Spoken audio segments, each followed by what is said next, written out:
의 태도가 한국 사회로 지금 필요한 것이 아닌가?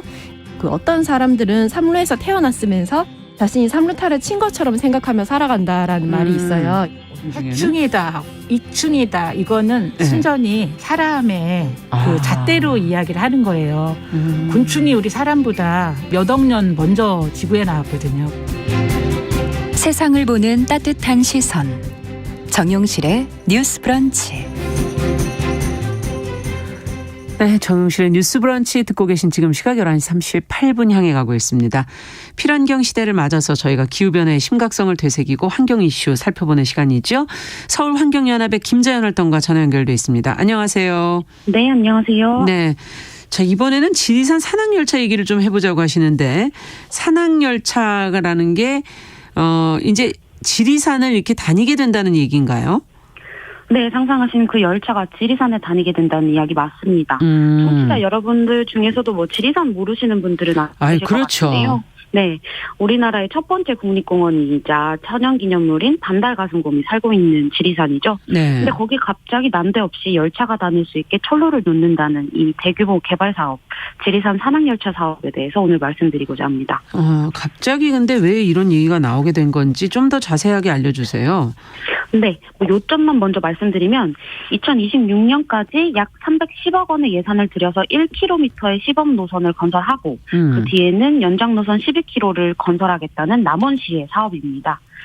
남원시는 원래 2012년에 지리산 케이블카를 추진하다가 부결로 막혀서 2013년부터 이 산악열차 사업을 추진하기 시작한 건데요. 네. 탄소 배출 저감이라든지 생태계 보전, 관광 개발로 지역 경제 활성화를 이것에 대한 필요 이유로 주장을 하고 있습니다.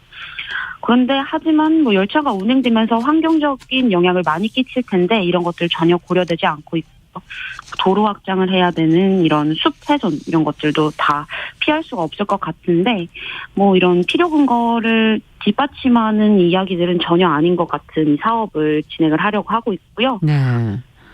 또한 이 시범노선 구간에 산악열차가 도입이 되면 일반 차량 도로가 완전히 폐지가 됩니다. 그럼 다 이 열차로 이동을 해야 되나요? 네, 맞습니다. 주민들도? 인근 지역 주민들이 그 열차로만 이동을 해야 되는 거라서 열차 운행 시간 이외에는 긴급한 상황이 발생하더라도 신속한 이동이 불가능해지는 그런 지역 주민들의 교통기본권을 침해하게 됩니다. 지역 주민들은 굉장히 불편하시겠다 이런 생각이 들고 근데 예산도 지금 300억 원이 넘는다 그러는데 경제성 평가 이런 것도 된 건가요? 남원시 예측에 따르면은 시범 노선이 완공될 때 하루 평균 주민 탑승 횟수는 447회 정도로 예상을 했는데요. 네. 근데 이 인근의 주민분들이 총 인원수가 약 300명 정도입니다. 예. 그러니까 아기부터 노인까지 전 주민이 하루에 1.5회씩 이 열차를 꼬박꼬박 탈 거다. 이렇게 예상을 하고 계시는 거고. 예. 그리고 또 이제 지리산 등산하는 등산객 인원수를 제외하고 이 열차만 타기 위해서 방문하는 관광객 수가 전체의 64%를 넘을 것이라고 예상을 했는데요. 이게 실효성이 있는 예상인지는 잘 모르겠습니다. 그리고 또 이제 재무성을 분석해봤더니 전체 사업비를 1억 100억 원으로 1,100억 원으로 추산했을 때 1,000억 원을 추가로 지원해야만 이윤이 만들어지는 그러니까 적자가 뻔히 보이는 대규모 개발 사업입니다. 정말 이게 이렇게 현실적으로 될 것인지 좀 의문이 제기되는 그런 사업인데 그러면은 이런 열차를 만든다든지 할 때 관련된 법이나 제도는 없습니까? 특히 이런 자연 속에. 네. 그렇죠. 세 가지 법이 있습니다. 자연공원법, 백두대간법, 문화재보호법 외에도 지나야 할 절차가 첩첩산중으로 있는데요. 근데 남원시는 불확실성이 높다. 하지만 시범사업 하다 보면 어떻게 되겠지 하는 태도를 보이고 있습니다. 법을 가장 잘 지켜야 될 행정인데 절차를 밟지 않고 있는 행태를 보이고 있는 건데요. 네. 네, 백두대간법에 따르면 핵심 구역의 철도 설치는 반드시 필요한 공공용 시설에만 한정되어 있습니다. 그런데 이렇게 관광 목적으로 하고 있는 열차가 반드시 필요한 공용 시설인지는 잘 모르겠습니다. 네, 그런데 지난 10월 25일에 남원시 의회는 벌목을 허가하는 지리산 산악열차 시범사업 동의안을 만장일치로 통과시켰습니다. 지역에서도 이제 반대 목소리가 있을 텐데 그 지역 발전에 도움이 될 거라는 기대 때문에 만장일치가 된 거 아닌가 이런 생각도 드는데요. 어떻습니까? 이 지리산 산악열차 건설이 이슈가 되면 많은 분들이 아무래도 들여다보시고 관심을 가지실 거고 의사 표현하고 싶어 하시는 분들도 계실 것 같은데요. 그렇죠. 이게 얼마 전 어제 난 기사인데요. 기획재정부가 이 사업에다 기후 대응 기금을 편성을 했습니다.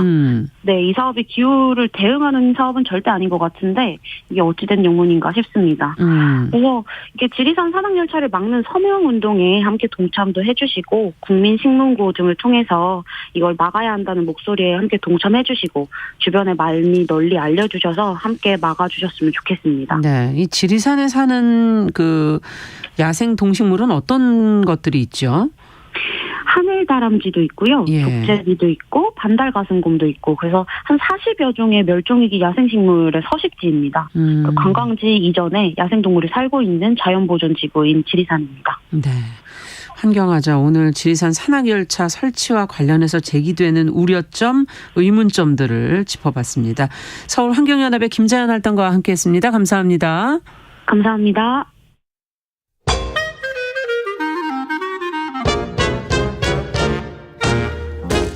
모두가 행복한 미래 정용실의 뉴스 브런치. 네, 서점 편집자의 세심한 안목으로 고른 좋은 책 소개해드리는 시간이죠.